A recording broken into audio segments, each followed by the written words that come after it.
Professor Marcelo, estamos de volta aí com a nossa apresentação. Eu gostaria que você comentasse um pouco sobre uma pesquisa recente que disse que o ar-condicionado ele poderia estar ajudando a espalhar o Covid-19 no ar. Isso é possível? Você poderia me dizer um pouco mais sobre isso? Sim, um fator importante, né, além da renovação de ar, da filtragem, um parâmetro importante que é fundamental ser controlado é o processo, como o ar se movimenta, como o ar é distribuído no interior do ambiente, né? O ar ele deve se movimentar da região limpa para a região suja, né? Então, o que que aconteceu nesse episódio na China, né, nesse restaurante? Uma pessoa contaminada, ela estava, ela estava na direção do fluxo de ar, certo? Então, esse ar se movimentou da região suja, na qual tá a pessoa, se movimentou no sentido das outras pessoas, né, a região limpa, né? Então, o controle da movimentação do ar no ambiente ele é muito importante, né? Por exemplo, um outro exemplo é ambientes com split, né? Quando a gente tem esse tipo de ambiente, a gente não tem um padrão de movimentação. O split ele acaba bagunçando o ambiente. O split ele não tem um sentido de movimentação das partículas, ou seja, as partículas elas são geradas e elas são distribuídas aleatoriamente no interior do ambiente, né?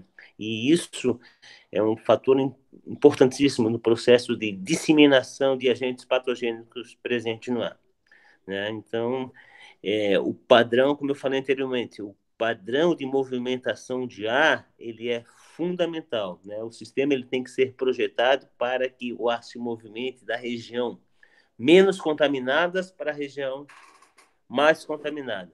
Não o inverso, porque se tiver o inverso, né, aí a gente vai contaminar as regiões limpas. Isso é em qualquer tipo de ambiente, seja numa sala de aula, num hospital, isso é importantíssimo, né? Por exemplo, numa sala cirúrgica, né, se você pode passar ali a figura, uma sala cirúrgica, né? É um exemplo claro, né, de padrão de uma movimentação de ar. Aqui a gente tem um sistema com fluxo laminar, né, onde o ar limpo ele circula da parte superior, onde está o campo cirúrgico, para a periferia, certo? Então, né, esse ar limpo ele vai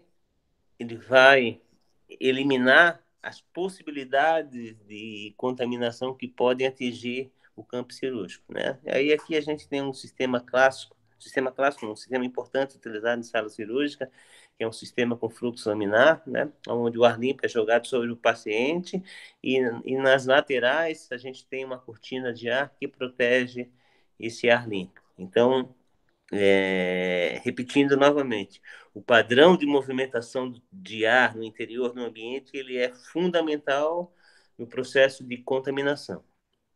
Professor Marcelo, uma pergunta, voltando aqui nessa ilustração, que nós temos aí o split, ele faz um insuflamento de ar aí, vamos supor, na sala de aula cheia de estudantes aí, é muito comum hoje no Brasil as escolas terem aparelhos splits e não terem renovação de ar. O que acontece se uma criança, numa sala de aula, ela espirra?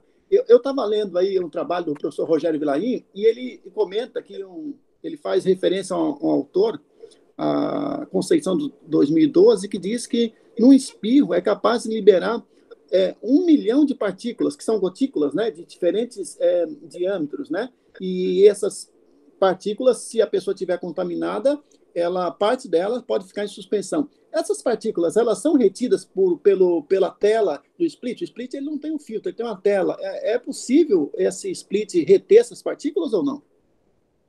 Não, né? Como você acabou de comentar, né? O split ele possui uma tela de proteção, não um filtro, né? O sistema de classificação do filtro ele não incorpora esse tipo de material, né? Então, os micro-organismos presentes no ar, né? Normalmente eles estão na ordem de 10 micron para baixo, né? Partículas menores do que 10 microns. Então, são partículas que têm o potencial de ficarem suspensas no ar, né? E ali naquela tela, ela tem um diâmetro tão grande que a única coisa que ela retém é poeira, inseto. O objetivo da tela é proteger o equipamento, não garantir a qualidade do ar no interior do ambiente, não produzir um processo de filtragem no sentido de eliminar a contaminação gerada no interior do ambiente, né? Então, como você se referiu, num espirro, né, a quantidade de partículas ela é tão grande, né, que se essas partículas elas não forem eliminadas por um sistema de filtragem adequado, essas partículas elas vão ficar suspensas no ar, né? E ambientes como o Splits é um perigo, né, para esse tipo de para esse tipo de situação, né? O split ele cria uma turbulência tão grande no interior do ambiente que essas partículas elas tendem a ficar suspensas no ar durante longo período de tempo. Eu estava olhando ali na literatura que fala que partículas da ordem aí de 5 micrômetros de diâmetro pode ficar até 2 horas suspensa no ar.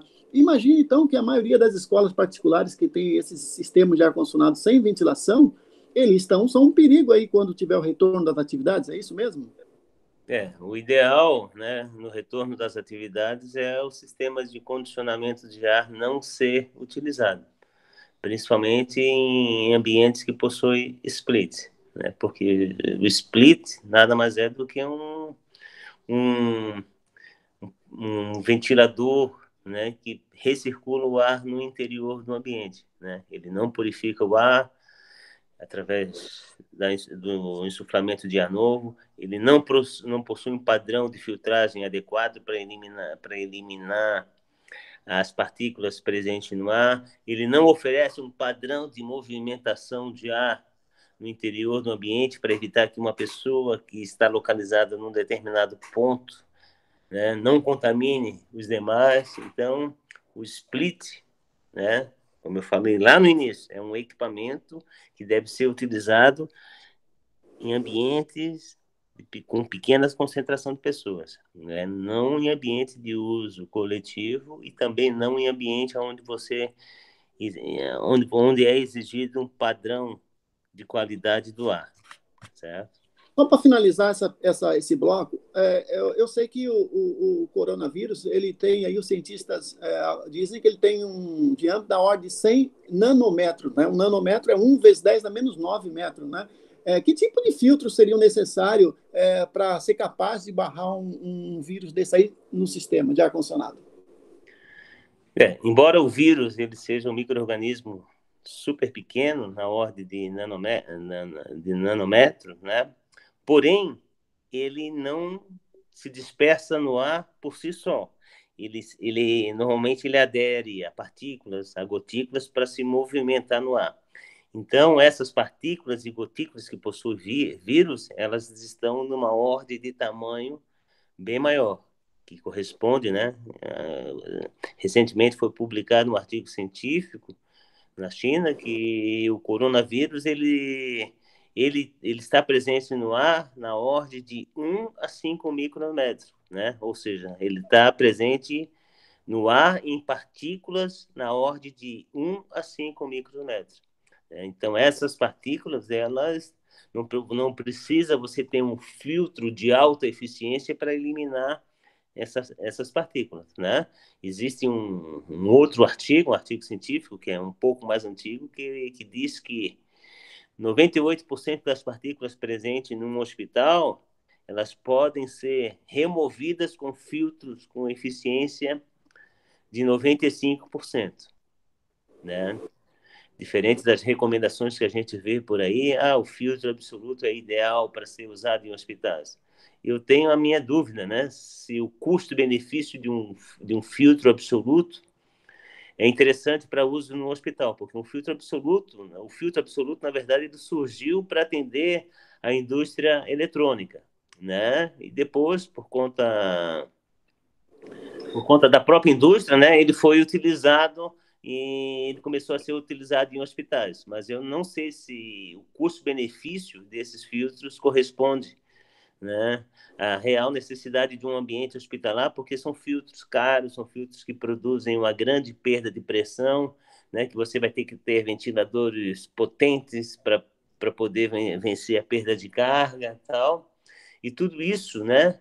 E tudo isso pode ser feito com filtro de menor eficiência. Como eu falei, um filtro de eficiência de 95% já consegue reter a grande quantidade de partículas presentes no ar de um hospital ou de um ambiente qualquer, né? Obrigado, professor Marcelo. A gente encerra esse bloco, eu vou aqui parar a gravação e a gente continua na sequência, ok? Ok.